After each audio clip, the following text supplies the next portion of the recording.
The U.S. is especially interesting.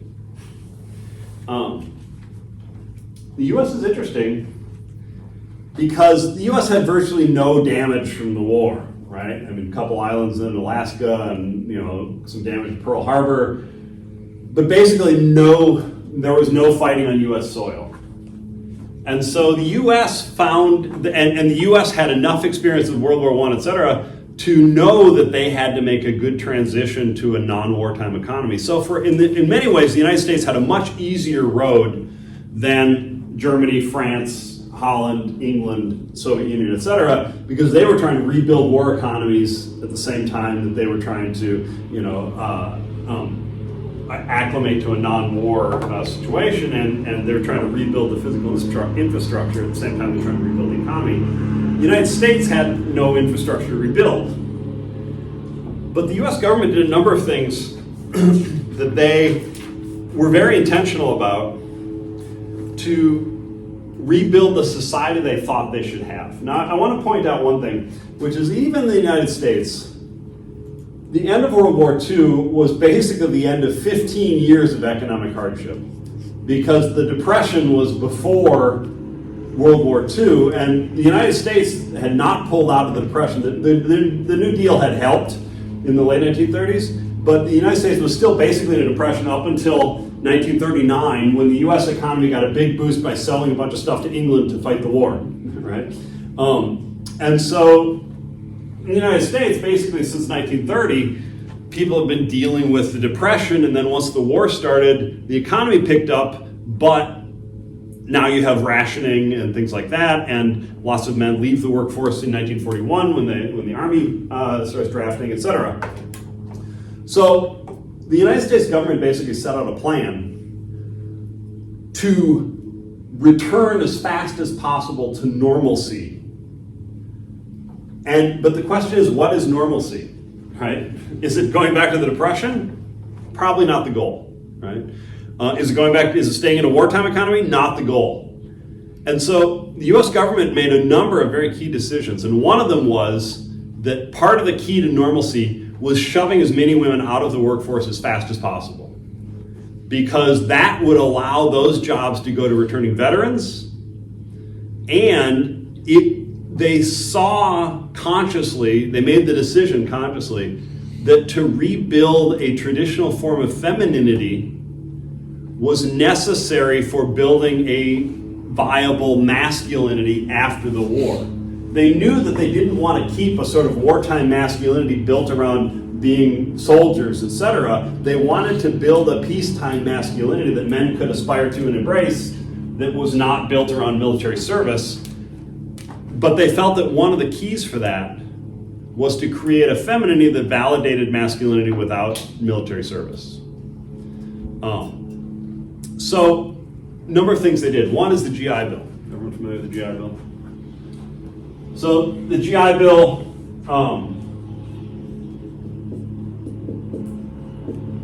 did a whole bunch of things, but the most stunning thing it did is it paid for college education for lots of veterans. And my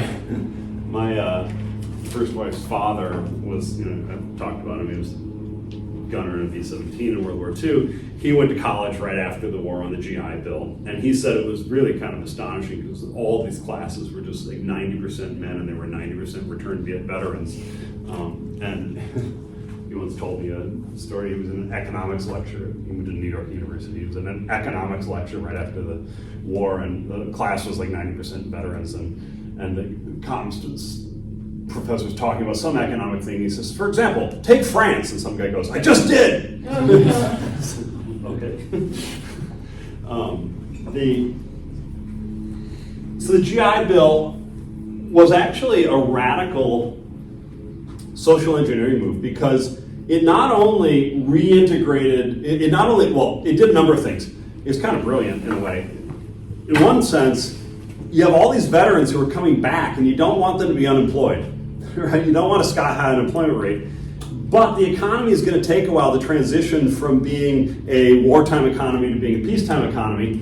And they're doing other things that we'll talk about to sort of do that also. But the GI Bill basically said, we'll take a bunch of the veterans and we will stick them in college for 4 years, so that when they enter the workforce, it'll be 4 years later, we've had a time to turn the economy around, et cetera. We don't have all the veterans flooding the workforce right now. So it diverted a whole bunch of veterans who would have been looking for work in a bad economy into education. But it also was a major plan to increase the size of the middle class. Because if you go through college, you're going to be getting a job after that, which requires a college degree, which is presumably going to be a middle class job. And so it's actually a massive form of social engineering. They are consciously, and they thought about this, they were consciously trying to dramatically increase the number of middle class Americans. But I want to point out something. The GI Bill was filled with racism, so they're really only trying to elevate white men. It's the middle class.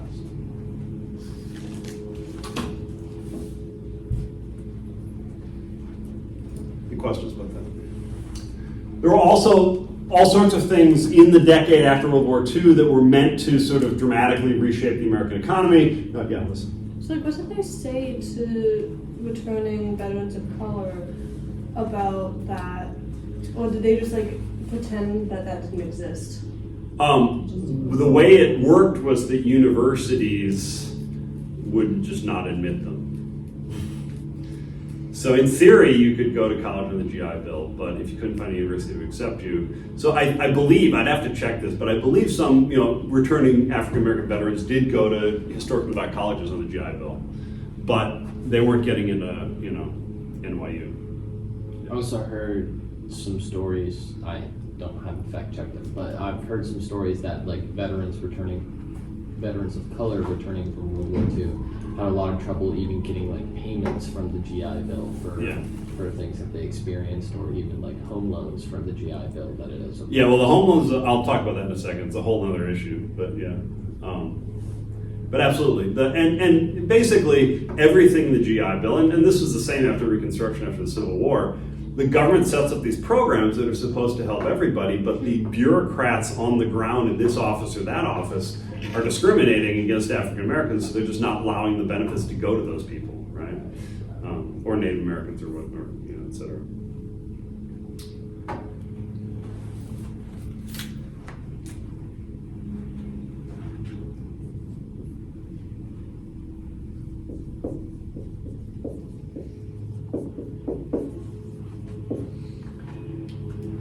Another way that the U.S. government found was really kind of ingenious, although filled with racism also, ingenious way to sort of reshape the economy was the number of homes being built in the U.S. had plummeted in the Depression partly because there was, the way mortgages were set up, you really had to have most of the money to buy a house, to buy the house. And so it was really, homeownership was a very small number of people. It was really only the wealthy who could afford to own a house. But during the New Deal, the Roosevelt administration had set up the Federal Housing Administration, and they had tried to set up a system for making homeownership affordable for everybody. In particular, what they did is they set up a system whereby they would guarantee 30-year mortgages. And this gave banks the incentive to start giving out longer mortgages. Instead of having a 5-year mortgage rate to pay back everything you borrowed in 5 years, you can get a 30-year mortgage, which is much longer. But the way the FHA was set up, it basically could not be used for existing homes. They wanted to build new homes. They wanted to increase the American housing stock. And so, essentially, the way the FHA was set up initially after World War II, and it was set up before World War II, but I mean, when the war ended, this is the situation people were in. It was fairly easy to get a home loan for a new house being built in a suburb, but it was very hard to get a home loan for an existing house in a city. And this had a number of effects. One is that it spurred this enormous boom in suburban home building. Think of Levittown and all the sort of cookie cutter suburbs being cranked out after World War II. that was in part fueled by the FHA and the ability of the federal government to guarantee home loans. And there were special programs set up in the FHA to allow veterans to buy homes even more easily. So again, they're trying consciously to take these returning veterans, get them a college education, make it easier to buy a house, get them installed in the middle class. But they were also redlining, which means that they were the FHA would draw red lines on maps showing which neighborhoods they would do mortgages in and which they wouldn't. And they basically drew red lines around every African American dominated community so African Americans could not get FHA loans. And realtors did their own form of redlining. They wouldn't show houses in white suburbs to black people, and they wouldn't, et cetera. So there was all sorts of discrimination to sort of subtly exclude non-white people from the suburbs. So, but this allows for the creation of a sort of new form of masculinity based on the returning veteran who gets the college degree, has the wife, the 2.4 kids, a new house in the suburbs, etc. This becomes the new standard of masculinity. And so rather than being, the war veteran was there, but even men who weren't veterans could aspire to this form of masculinity. So masculinity became about this sort of economic success. Do you own your own house? Do you have the car, or the new car? Do you have the wife and the kids in the suburb? Do you, et cetera. Questions about that?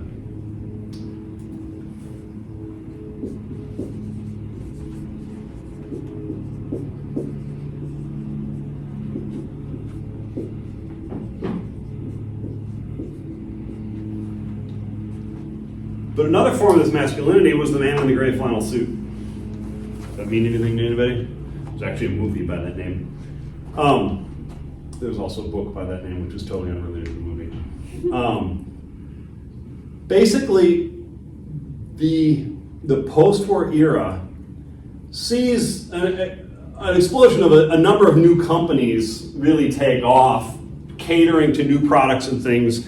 That basically, during the Depression, nobody was starting companies, and there were a lot of innovations created, but they didn't get mass marketed because there weren't companies to do it, there wasn't the economy to do it. So all the innovation of the previous 15 or 20 years suddenly comes out after World War II, and you start seeing, affordable television sets, and television is brand new after World War II. It's invented in the 1930s, but it's brand new after World War II because people start buying televisions for the first time ever. But you also get things like air conditioning, and you get all sorts of new cars that have all sorts of new gadgets on them, and you have all sorts of new home products, and et cetera.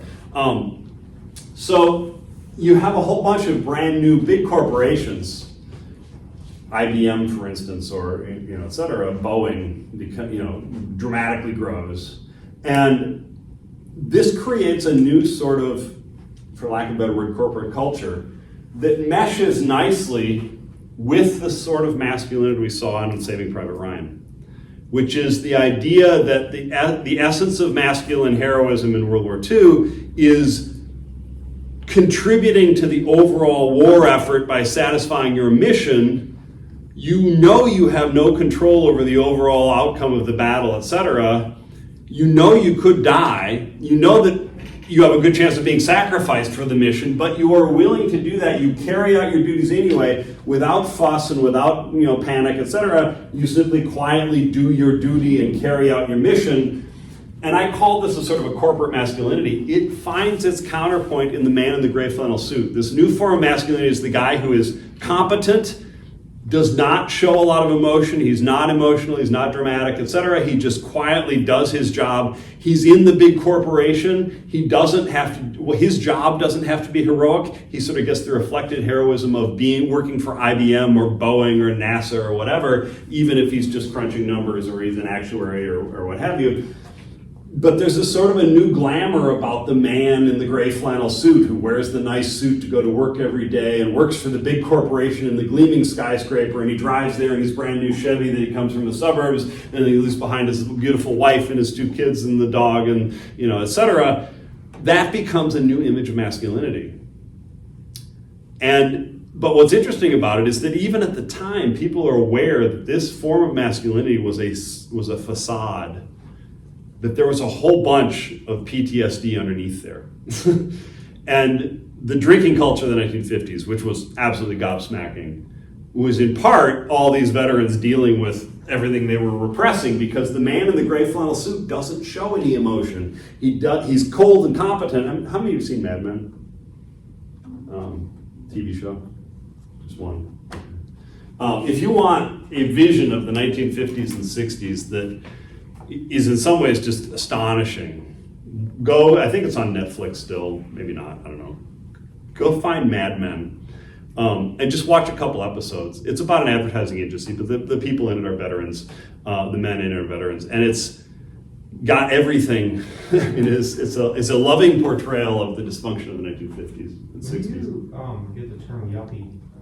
That doesn't come to the 80s. Okay. During the 80s, you started hearing about young, upwardly mobile professionals, and they started calling them yuppies. Then a new type of young, 20, 30 something in the 80s who was not the baby boom generation, or the next generation, and they had a different lifestyle, and then you had another one which didn't survive the test of time, but there was also talk about dinks, which is double income, no kids, which is a married couple where you both work, but you didn't have kids, and so you had a sort of a wealthier lifestyle, sort of hedonistic kind of, I'm traveling, I'm going out to dinner, I'm going, etc. I've heard that. I think that's making a comeback. I've heard that recently. I've heard dinkwad. Double income, no kids, and a dog. I don't know. I mean, I don't even know if this is still a term, but dink used to be a term that was synonymous with dick. I mean, it was. Yeah. It was sort of a safer way of saying, "Don't be a dink." Yeah. At but work, I'm always told to stop dinking around.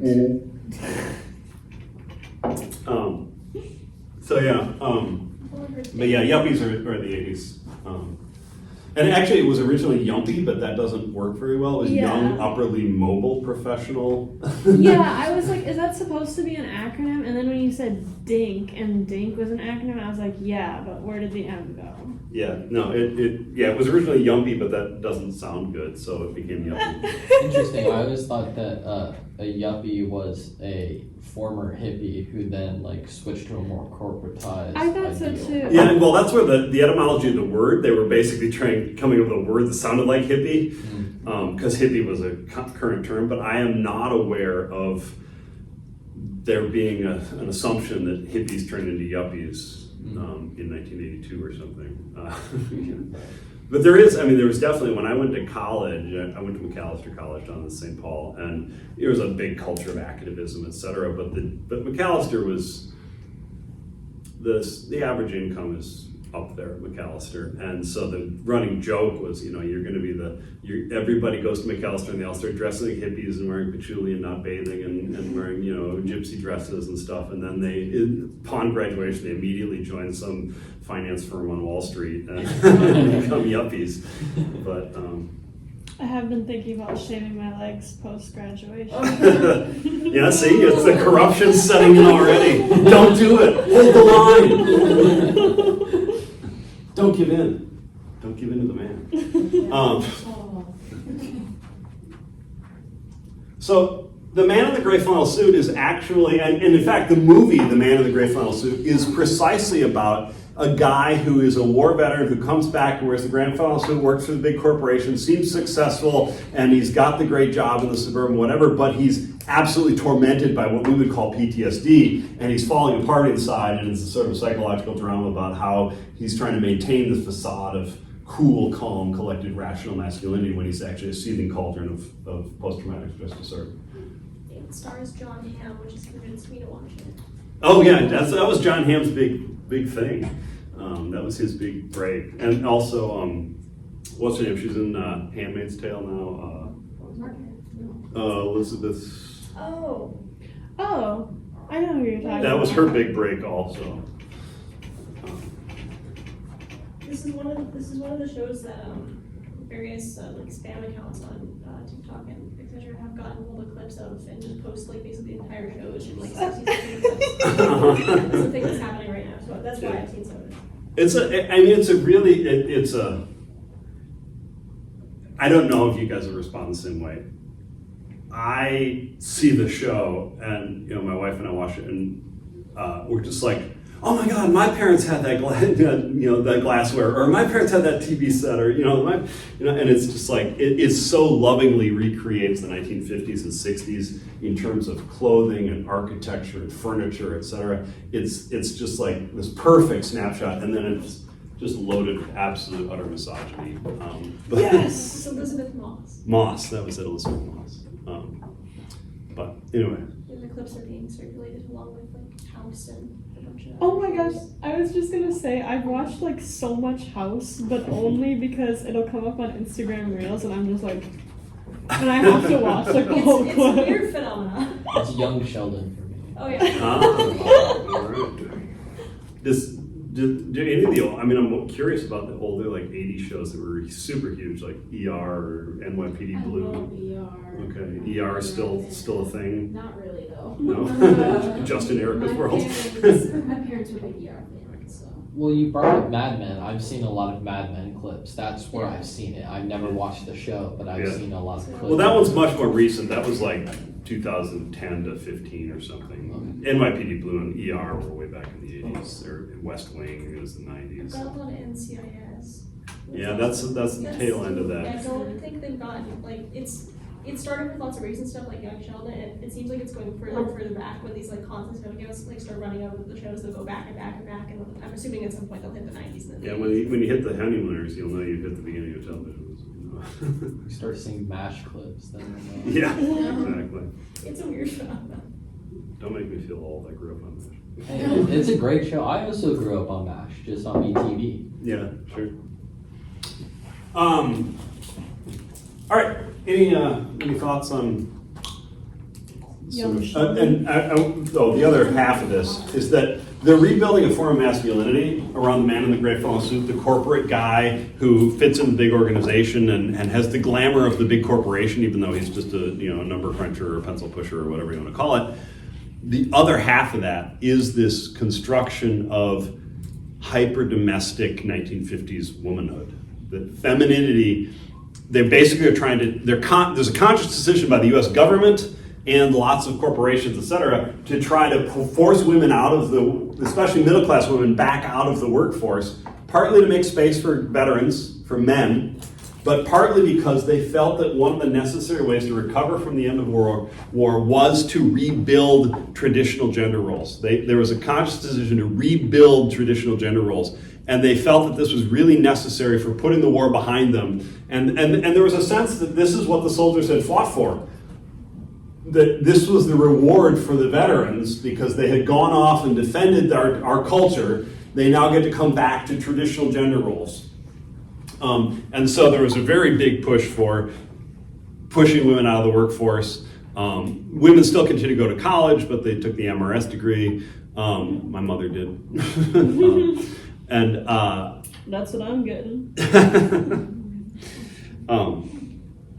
But everything in the culture celebrated for women the idea that that working was a patriotic duty that no real woman would want to do, and that real women want to be homemakers in a brand new house in the suburbs with all the latest appliances and the kids and the dog and etc. And they didn't have to work and that they were going to be homemakers. Right? And if you really want to see a critique of this, Mad Men is Mad Men is filled with all sorts of misogyny. But it takes the female character's position, like, how do you navigate this? And I remember one of the first scenes is these two women are in a suburban house and they're smoking and drinking at like middle of the day, and they're bitching about their lives, and the kids are running around totally chaotic, and suddenly you see these kids run through the kitchen, and one of them's got a plastic dry cleaner bag over her head, completely over, and the mother's like, "Sally!" And Sally stops, and you see her like trying to breathe through the plastic, and she's not, and she goes, the dry cleaning that was in that bag, it better not be on the floor. She like totally ignores the fact that the kid's suffocating. I'd really recommend see Mad Men if you want to understand 1950s gender roles. It's a pretty good depiction. You can watch it in 60-second clips. They were. Yeah, you on TikTok. Tell me when I can watch it. Subway Surfer on half the screen. Like with the Minecraft parkour beneath it. Yeah, Like- Subway Surfers and then Minecraft parkour under that. All right. Any thoughts on 1950s domesticity as a reaction against the war, a way of rebuilding traditional gender roles after the war had disrupted them? Listen. So is the 1950s sort of like culture the one that like people want to get back to now when they're talking about like the nostalgia of the old days? Like, is that Yep. exactly what they're going back to? Because this sounds really like what they're like describing. So is it this specifically, or is there like, or is it just There's never a whole lot of specificity about make America great again or go back to whatever, or return to traditional values, etc. There's usually not a decade specified, but as you noticed, the descriptions they have are often the 1950s. Now, I mean, President Trump for a while was talking about how great the 1890s were because of the heyday of tariffs. So maybe the 1890s is what they meant the whole time. I don't know, but generally, yes, the 1950s are usually what they're referring to when they talk about conservatives talk about getting back to family values or traditional. It's precisely because the 1950s had this sort of overt traditional gender roles that they were trying to enforce, but it didn't work. I mean, the 1950s also spawned the civil rights movement. The 1950s spawned second wave feminism. The 1950s spawned the gay rights movement. There's all sorts of non-traditional gender roles, et cetera, that come out of the 1950s and would blossom in the 1960s. So really I think what you're seeing is that the 1950s were an attempt to go back to before, World War II and World War I and World War II had disrupted gender roles enormously, and the 1920s had disrupted gender roles enormously. And so the 1950s were an attempt to sort of go back to the previous, and that was the 1950s were an attempt to go back to the 1910s or something, the 19aughts. And it fails because the changes that the world wars had brought and the changes that the 1920s had brought and the changes that industrialization and all sorts of things had brought could not be put back in the box. And so the 1950s was an attempt to shove everything back in the box, but it ultimately, imploded under its own contradictions and led to the sort of explosion of rights movements in the late 1950s and 1960s, as well as rock and roll and the drug culture and the sexual revolution and all the rest. So the 1950s were an attempt to basically undo everything that happened in the two world wars, but it ultimately failed. Any questions about that? All right, we'll take a 5-minute break, and then we will finish since you went away.